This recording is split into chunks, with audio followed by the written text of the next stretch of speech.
কি একটা দারুণ জিনিস করে ফেলেছিস, তোরা নিজেরাও জানিস না। একটা ফর্মুলা আবিষ্কার করে ফেলেছিস। আচ্ছা, এখানে একটা গল্প আছে, শুনে নে। এত কিছু থাকতে, এবিসিডি থাকতে এক্স ধরা হলো কেন? যায় এক্স কিচ্ছু হাতি না, কিচ্ছু ঘোড়া না, এটা এরকমই একটা নিরামিষ সংখ্যা। নাম দেখতে পেলাম। আজকে আমাদের টপিকের নাম সমীকরণের সমাধান। তার আগে এইটুকু ভূমিকা প্রয়োজন ছিল, তোদের ভয় কাটার অঙ্ক করে করে আমি বোর হয়ে গেছি। আমার নাম অভিষেক এ। একটা ছোট্ট কথা বলি, সব কটা কিওয়ার্ড দেখলে আমরা বড় বড় করে ব্লান্ডার করে ফেলেছিস কেন? তাড়াহুড়োয় তোরা প্রশ্নটা ভালো করে পড়িস। যোগ 32 যোগ 12, একটা অঙ্কে আমাকে কিওয়ার্ড খুঁজে বের করতে হয়। ক্লিয়ার? আমি বিশ্বাস করি কেউ কিছু পাওয়ার উপযুক্ত হলে জগতের কোনো শক্তি তাকে বঞ্চিত করতে পারে না। আমি না, স্বামী বিবেকানন্দের কথা। কিন্তু আমি বিশ্বাস করি তোমরা প্রত্যেকে 90% পাবেই। চলো শুরু করা যাক ব্রহ্মাস্ত্র। Topic 1, question number 1। শোভার কাছে 9টা গোলাপ ফুল আছে, সেগুলো থেকে 3টে গোলাপ ফুল সে মোনালিকে দিয়ে দিল। এখন বলো শোভার কাছে কতগুলো গোলাপ ফুল রইল? অঙ্ক হয়ে গেছে, আমি জানি। 9 থেকে তোরা 3 বাদ দিয়ে দিয়েছিস, উত্তর 6 চলে এসছে। ঠিক আছে, একদম ঠিক, খুব ভালো হয়েছে। এবারে মন দিয়ে আমার কথাটা শোন। তার আগে তোরা খাতা পেন নিয়ে বসেছিস তো? এটা বল। খাতা পেন নিবি, প্রত্যেকটা জিনিস নোট করে নিবি। যেটা বলছিলাম, এই ছোট্ট একটা প্রশ্নের অঙ্ক থেকে আমরা কি করে বুঝলাম এটা 9 - 3 অর্থাৎ 6 হবে? কি করে বুঝলাম? তোরা এই গোটা অঙ্কটাকে অ্যানালাইজ করে এই জায়গাটায় এসে থামবি। এখন শোভার কাছে কতগুলো গোলাপ ফুল রইল, মানে বাকি রইল, এইটা আমার কিওয়ার্ড। তাহলে প্রথম একটা অঙ্কে আমাকে কিওয়ার্ড খুঁজে বের করতে হয়, যেটা থেকে আমি বুঝতে পারি যে অঙ্কটা কোন পথে চলবে। আর এইটা বুঝতে পারি না বলেই আমার অঙ্কগুলো হিব্রু মনে হয়। ঠিক কিনা বল? তাহলে আলেয়া 25টা লেবু আর মানিক 32টা লেবু বাছাই করে রেখেছে। তরুণ 12টা আপেল বাছাই করে রেখেছে। সব মিলিয়ে কটা লেবু বাছাই করা হয়েছিল? তোরা নিশ্চয়ই শুরু করে দিয়েছিস। 25 যোগ 32 যোগ 12, যোগ করে 5 আর 2 7 আর 2 9, 3 আর 2 5 আর 1 6 বললি হয়ে গেছে। আমি বলবো হয়নি, বড় একটা ব্লান্ডার করে ফেলেছিস। কেন? তাড়াহুড়োয় তোরা প্রশ্নটা ভালো করে পড়িসনি। ভালো করে এবার ধীর স্থির হয়ে প্রশ্নটা পড়। আলেয়া 25টা লেবু, মানিক 32টা লেবু বাছাই করেছে, ওয়্যারএস তরুণ 12টা আপেল বাছাই করেছে। আমার কাছে জানতে চেয়েছে সব মিলিয়ে কতগুলো লেবু বাছাই করা হয়েছে। তাহলে এই আপেলটা কি ধরা আমার ঠিক হয়েছে? একদম হয়নি। তাহলে আমার উত্তর হতো 25 যোগ 32, অর্থাৎ 57টা। তাহলে এই জায়গাগুলোয় ট্র্যাপ থাকে। বুঝতে পারলি? তাহলে দুমদাম দেখেই অঙ্কে হাত দিয়ে লাফিয়ে পড়বি না। এবারে চলে আসছি কোন অঙ্ক কি হবে সেটা কোন কিওয়ার্ড দেখে বুঝবো। আগে যোগ বিয়োগ। দেখ, যোগ অঙ্ক যদি কিছু হয় সেটা কি কি কিওয়ার্ড দেখে বোঝা যায়? কোনো একটা সংখ্যা দিয়ে জানতে চাইবে এর থেকে এত বেশি হলে কি হবে, তখন যোগ হয়। বা একটা মান আর একটা মানের থেকে 33 ছাড়িয়ে গেছে মানেও যোগ। তাহলে আমার একটা নাম্বার অন্য নাম্বারের থেকে 10 বেশি, এটা মানে যোগ। আমার একটা নাম্বার অন্য একটা নাম্বার থেকে 33 ছাড়িয়ে গেছে, সেটা হলেও যোগ। এবং বা অ্যান্ড এই কথাগুলো থাকলেও যোগ। আমার টাকা এবং আমার ভাইয়ের টাকা মিলিয়ে কত হলো, তাহলে যোগ। একত্রে আমার কাছে 10টা পেন্সিল ছিল, বোনের কাছে 5টা পেন্সিল ছিল, সব মিলিয়ে একসাথে তাদের কতগুলো পেন্সিল ছিল, তখনও যোগ। ক্লাসের সবার কাছে 10 টাকা করে আছে, ক্লাসের সবার সব মিলিয়ে টাকার সমষ্টি কত, তখনও যোগ। আর সব থেকে বিখ্যাত হচ্ছে মোট, আমাদের সবার কাছে মোট কতগুলো পেন্সিল আছে। তাহলে এই সব কটা কিওয়ার্ড দেখলে আমরা বড় বড় করে যোগ অঙ্কে চলে যাব। কথা বোঝা গেল? নেক্সট চলো বিয়োগ। বিয়োগ বা সাবট্রাকশন কখন হয়? ধরা যাক বলা হলো আমার বয়স আমার দাদার থেকে 5 বছর কম, তাহলে এর থেকে কম হলে বিয়োগ। আমার মাইনে আমি ভালো কাজ করিনি বলে হ্রাস পেয়েছে। কত টাকা হ্রাস পেয়েছে? 2000 টাকা হ্রাস পেয়েছে। তাহলে হ্রাস পাওয়া বা কমে যাওয়া মানেও বিয়োগ। পার্থক্য, আমার টাকা এবং আমার ভাইয়ের টাকার পার্থক্য হচ্ছে 100 টাকা, তাহলে এটা বিয়োগ। বাদ দিয়ে দাও, আমার কাছে 25টা গোলাপ ফুল ছিল, তার থেকে 12টা পচে গেল, তাহলে এইটা বাদ দিলে কতগুলো আমার কাছে রইল? তখনও বিয়োগ।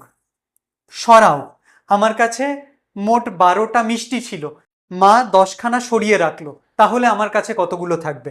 তখনও বিয়োগ। এবং সরাসরি যদি বলে একটার থেকে অন্যটা বিয়োগ করে দাও, তখনও বিয়োগ। তাহলে কোথায় কোথায় যোগ, কোথায় কোথায় বিয়োগ হলো তার কিওয়ার্ডগুলো আমরা দেখে নিলাম। এগুলো নিয়ে আমরা পরবর্তীকালে এগোবো, আর খুব ভালো মতো এগোবো। আসছি, ধীরে সুস্থে চল, সব হবে। তাহলে যোগ হলো, বিয়োগ হলো। এবারে চলে এসো গুণ আর ভাগ। গুণ কখন হয়? ধরা যাক বলল একটা অঙ্ক আছে 3, তার 5 গুণ হলো আর একটা অঙ্ক, তাহলে সেটা কি? 3 গুণ 5 15। তাহলে গুণ কথাটা স্পষ্ট করে বলা থাকলে গুণ। নেক্সট, দুবার 10 টাকা নেওয়া হলো, তার মানে 10 গুণ 2, তখনও গুণ অঙ্ক। 3বার নেওয়া হলো, তাহলে আমার যতগুলো গোলাপ ফুল আছে সেটা 3বার যদি নিই তাহলে 30টা হবে। তাহলে কতগুলো গোলাপ ফুল ছিল আমার কাছে? তুই বলবি 10টা। তাহলে 10টা 3বার যদি নিই, 10 10 10, সেটা হয়ে যাবে আমার কি? 30টা। তাহলে এখানেও কি 3বার 10 করে। গুণফল, দুটো সংখ্যার গুণফল হলো 36, তাহলে সরাসরি গুণফল চাইলে তখনও আমার এটাই। নেক্সট, দ্বিগুণ 3 গুণ, একই ব্যাপার। তাহলে এই সব কটার ক্ষেত্রে আমার গুণ অঙ্ক হবে। এবং লাস্ট, ভাগ। একটা ছোট্ট কথা বলি, ভেবেচিন্তে উত্তর দিবি। আমাদের বাড়িতে আজকে কাজ হচ্ছে, 5 জন রাজমিস্ত্রি কাজ করছেন, তাদের দুপুরবেলা টিফিন খেতে হবে, আমি 500 টাকা তাদেরকে দিলাম। তাহলে প্রত্যেকে কত টাকার করে টিফিন খেয়েছে?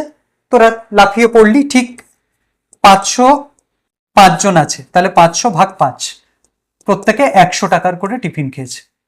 ঠিক সবাই বলেছিস? এইখানটাতেই গন্ডগোল।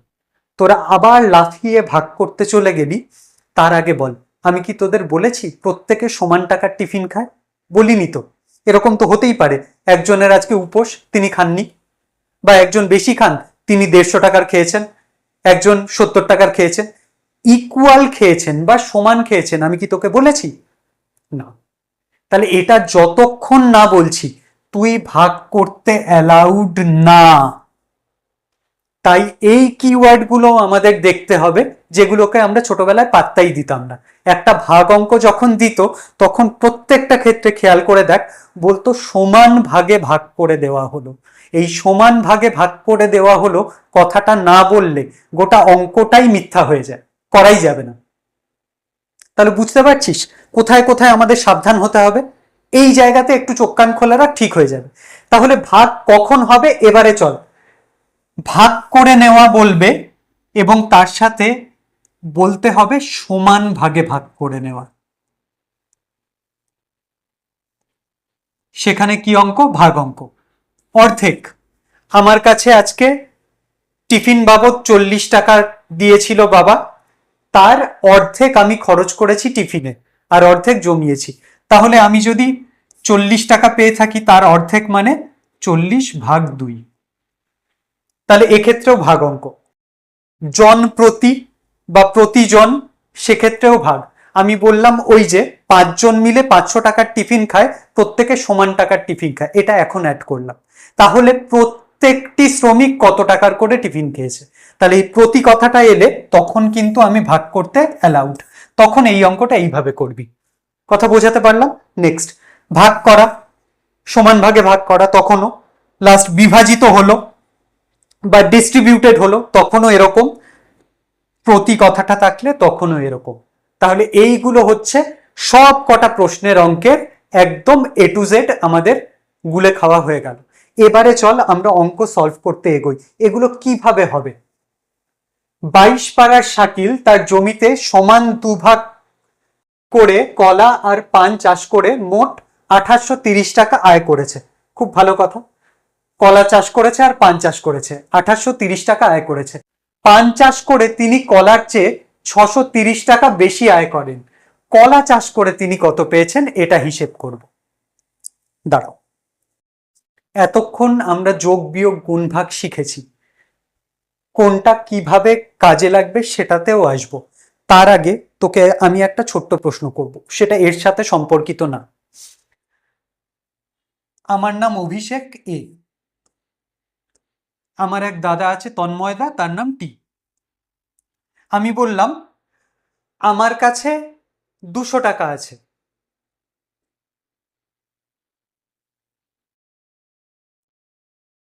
তন্ময়দার কাছে আমার থেকে 50 টাকা বেশি আছে, তাহলে তন্ময়দার কাছে কত টাকা আছে?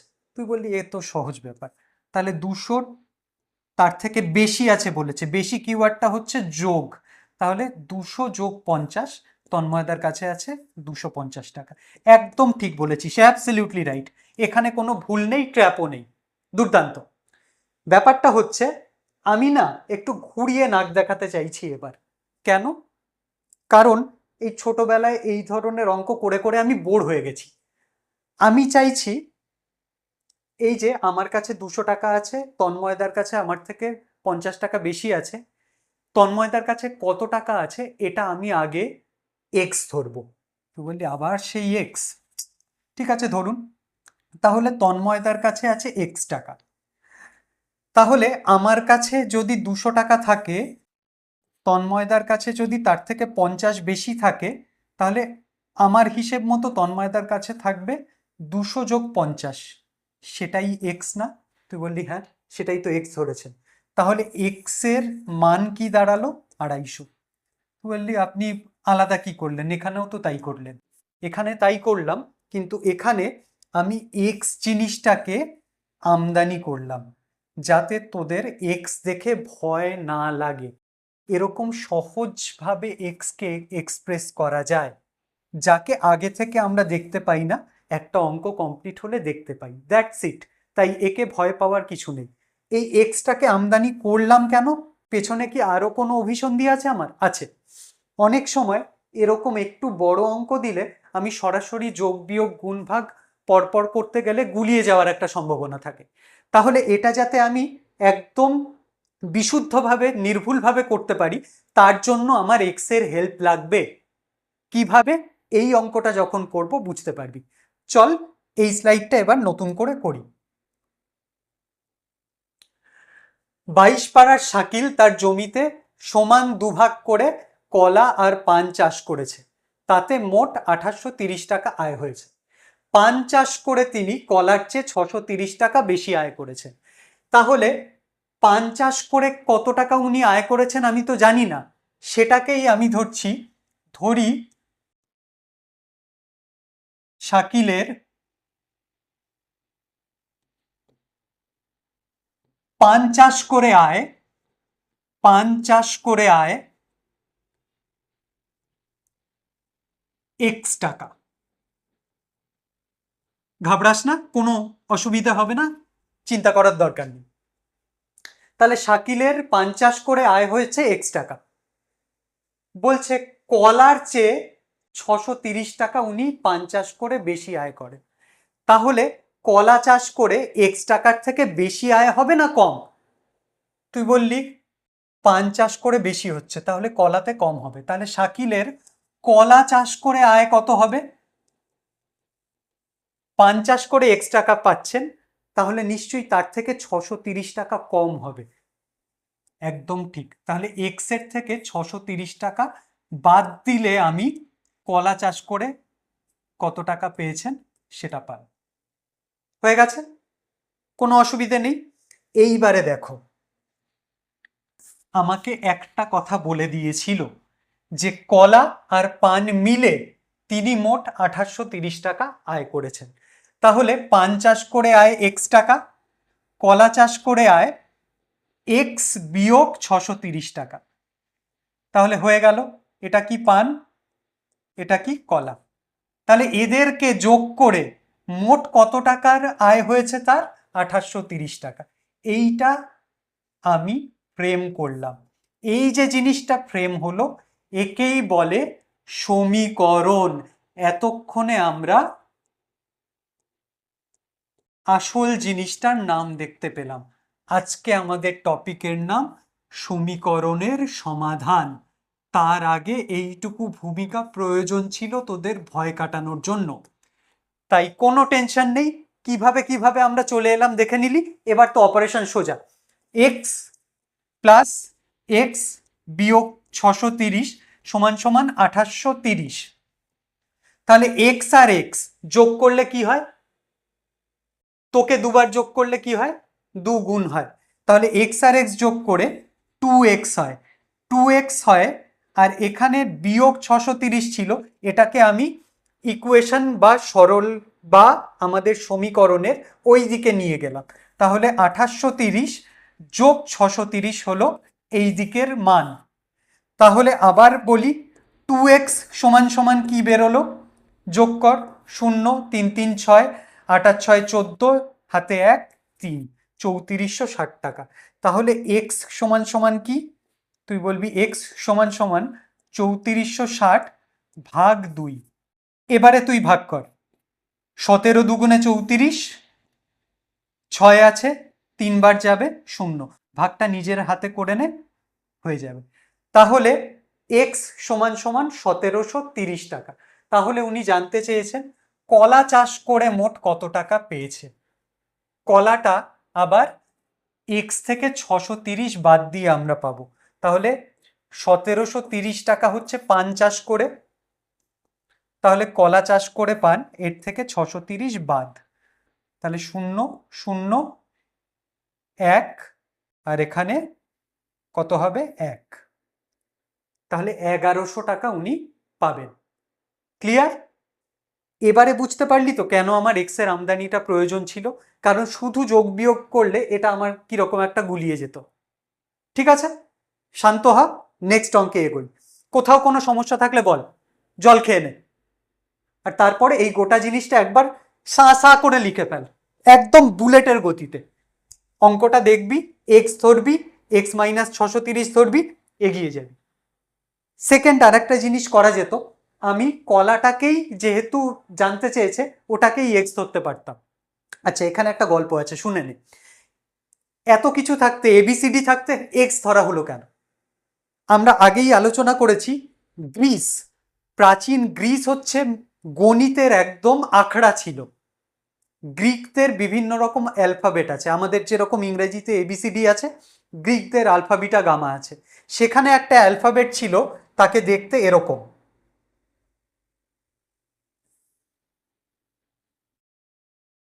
এটাকে বলা হতো কাই, CHI। এইটা দেখতে খুব সুন্দরভাবে এক্স এর মতো না? তুই বললি হ্যাঁ, প্রায় এক্স এর মতোই। এইটাকে গ্রিকরা তখন ব্যবহার করত। ওদের তো তখন এবিসিডি ছিল না, ওরা এই সিম্বলটা ব্যবহার করত অজ্ঞাত কোনো কিছু বোঝানোর জন্য। পরে এটার সাথে মিল পাওয়ার দরুন এক্সকে আমরা ব্যবহার করা শুরু করলাম, যে আচ্ছা এর সাথে কাইয়ের সাথে মিল আছে, তাহলে এক্স ব্যবহার করা হোক। ওই জন্য এবিসিডি বাদ দিলেও আমার এক্স থেকে শুরু করা হলো। বোঝা গেল? চলো নেক্সট। কুমারদের আয়তাকার জমির দৈর্ঘ্য প্রস্থের 1.5 গুণ। জমিটির পরিসীমা 400 মিটার। কুমারদের জমির দৈর্ঘ্য আর প্রস্থ হিসেব করে লিখি। চিন্তা করবে না, একটা জিনিস দেখো,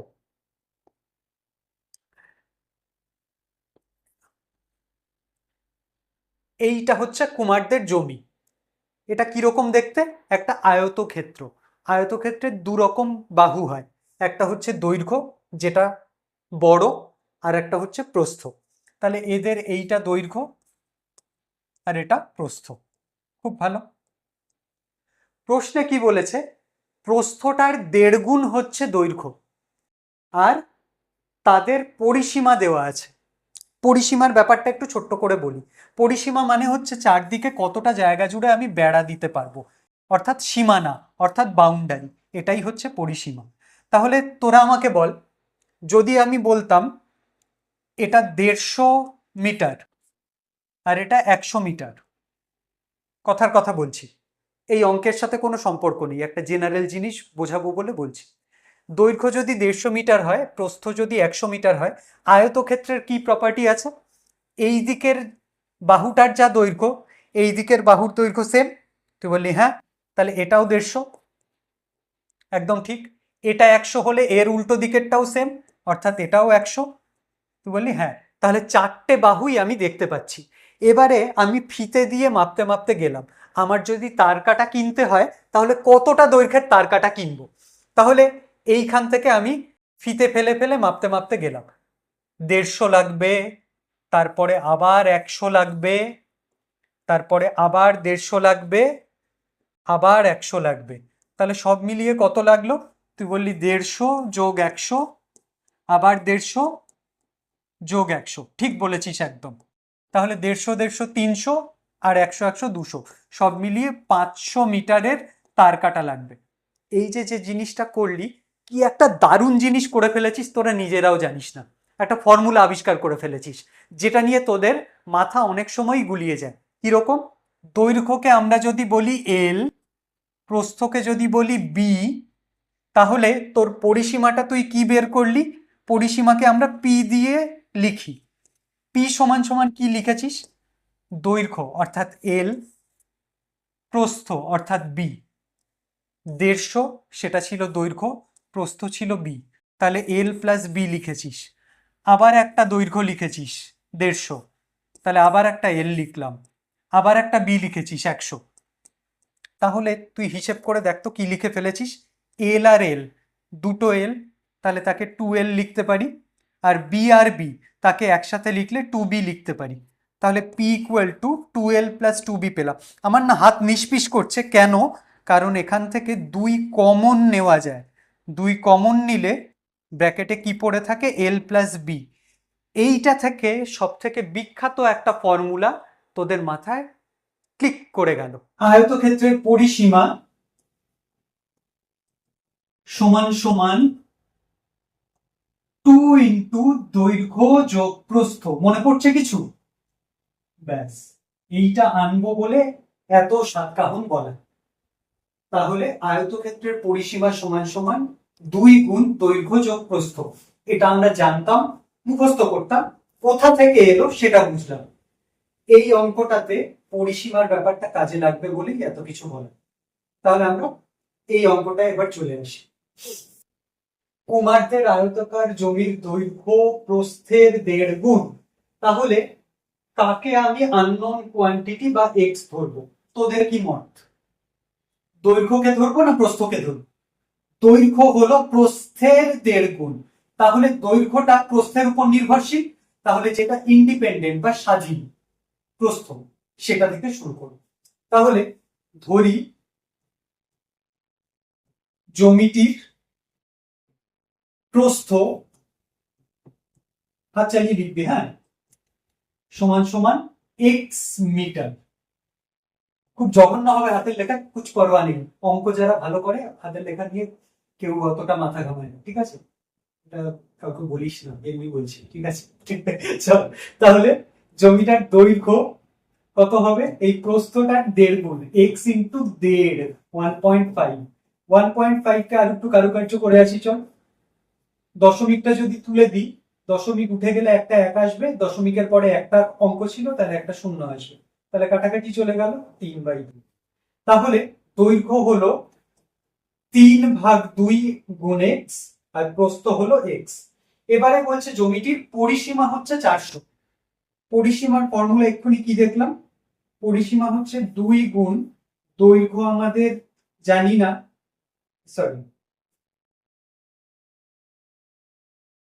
পরিসীমা হচ্ছে 2 ইন্টু দৈর্ঘ্য যোগ প্রস্থ। দৈর্ঘ্য হচ্ছে 3/2 এক্স, প্রস্থ হচ্ছে এক্স তার 2 গুণ। এইটা হচ্ছে আমার হিসেব মতো পরিসীমা, সেটাই প্রশ্নে বলা আছে, এটাই 400 মিটার। তাহলে এখান থেকে আমি একটা ক্যালকুলেশনের জায়গা পেলাম। এবারে সমাধান করতে এগিয়ে যাই। এই 2টা এখানে গুণ আছে, তাহলে ওই দিকে গিয়ে এটা ভাগ হয়ে যাবে। তাহলে 400 ভাগ 2, আর এখানে 3/2x যোগ x, আমার লসাগু কত 2, কারণ এটার তলায় 2 আছে, এটার তলায় কেউ নেই মানে 1 আছে। তাহলে উপরে ছিল 3x আর এখানে কেউ ছিল না, 2 গুণ হবে x এর সাথে 2x। তাহলে আমার ব্যাপারটা কি দাঁড়ালো, 3x plus 2x 5x by 2, সেটা সমান সমান 400/2, দ্যাট ইজ। তাহলে আমি আবার লিখতে পারি 5x সমান সমান 200 গুণ 2, বললি হ্যাঁ, তাহলে x সমান সমান 200 গুণ 2 ভাগ 5, অর্থাৎ 40। আর এখানে 40 দুগুণে হবে 80, তাহলে x হচ্ছে 80, অর্থাৎ প্রস্থ হচ্ছে 80। তাহলে দৈর্ঘ্য কত, দৈর্ঘ্য হবে তার 3/2 গুণ, তাহলে 3/2 গুণ 80, 2 দিয়ে কাটাকাটি গেলে 40, তাহলে 120। তাহলে 120 হচ্ছে দৈর্ঘ্য আর প্রস্থ হচ্ছে 80 মিটার। একক অবশ্যই লিখবি, একক লিখতে ভুলবি না, 120 মিটার 80 মিটার। আর এটা ভদ্র করে গুছিয়ে লিখবি। এখন আমি বেসিক গুলো বলছি বলে অত ডিটেলে লিখছি না, প্রপারলি অঙ্ক যখন করব তখন প্রত্যেকটা কথা আমি বিস্তারিত ভাবে লিখব, ঠিক আছে? চলো, দুটো অঙ্ক করে ফেলেছি, আজকে লাস্ট অঙ্ক, এটা হাতে বসিয়ে নাও, শেষ। আমার কাছে কিছু আপেল আছে, আমি আমার ভাইকে আপেলের 2/3 অংশ দিই, আর ভাইকে দেওয়ার পরে আমার কাছে 6টি আপেল পড়ে থাকে। হিসেব করে দেখি ভাইকে কতগুলো আপেল আমি দিয়েছিলাম।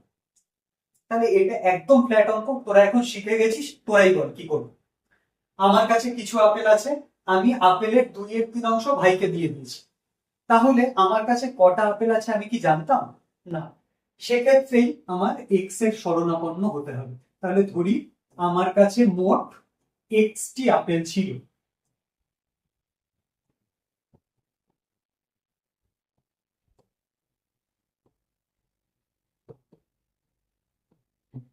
তাহলে ভাইকে দিয়েছি কতগুলো, সুতরাং ভাইকে দিলাম এই এক্সটা আপেলের 2/3 অংশ, তার মানে 2/3 ইন্টু এক্স, অর্থাৎ 2x/3, এতগুলো। এবার তুই বল, আমার কাছে মোট এক্সটা আপেল ছিল, 2x/3 খানা ভাইকে দিয়ে দিয়েছি, তাহলে আমার কাছে থাকবে কতগুলো? কি অঙ্ক? প্লেন অ্যান্ড সিম্পল বিয়োগ। মনে পড়ছে কতগুলো বাকি রইল? বিয়োগ। তাহলে আমার কাছে হিসেব মতো এখন থাকবে এক্সটা বিয়োগ 2x/3টা। কিন্তু প্রশ্নে বলেছে আরে তুই এক্স রাখ, আসলে রয়েছে তোর কাছে 6টা আপেল। আমি বললাম আচ্ছা, তাহলে এখান থেকেই তো আমি বের করব এক্স কত, তাই না? চল, তাহলে এক্স অনেকক্ষণ ধরে কায়দা কানুন করছে, মনে হচ্ছে ঠাটিয়ে একদিন এক্ষুনি কমন নিয়ে ব্যাপারটা একদম সাইডে গেল। চল, তাহলে 3 হচ্ছে এলসিএম, 3x মাইনাস 2x, সেটা ইকুয়াল টু 6। তাহলে 3x মাইনাস 2x করলে উপরে থাকে x, তলায় থাকে 3, সেটা সমান সমান 6। তাহলে এই 3টা পরবর্তী ধাপে গুণ হয়ে যাবে, তাহলে x সমান সমান কি হবে 3 ইন্টু 6, অর্থাৎ 18, অর্থাৎ আমার কাছে 18টি আপেল ছিল। এবার বল, তোদের কি সমীকরণের সমাধান খুব কঠিন লাগছে? আমার তো মনে হয় না। এরপরে তোরা ক্লাস 7-8-এ যখন প্রথম সমীকরণ শিখলি, সেখানে যে ছোট ছোট অঙ্কগুলো ছিল সেগুলো ধরে ধরে একদম ধ্বংস কর, দেখি দেখি কে আটকায়। আমাদের ফার্স্ট টপিক একদম ভুলে খাওয়া হয়ে গেল, এরপরে আস্তে আস্তে 2 নম্বর ক্লাসে সেকেন্ড, 3 নম্বর ক্লাসে থার্ড টপিক, এইভাবে এগোবো।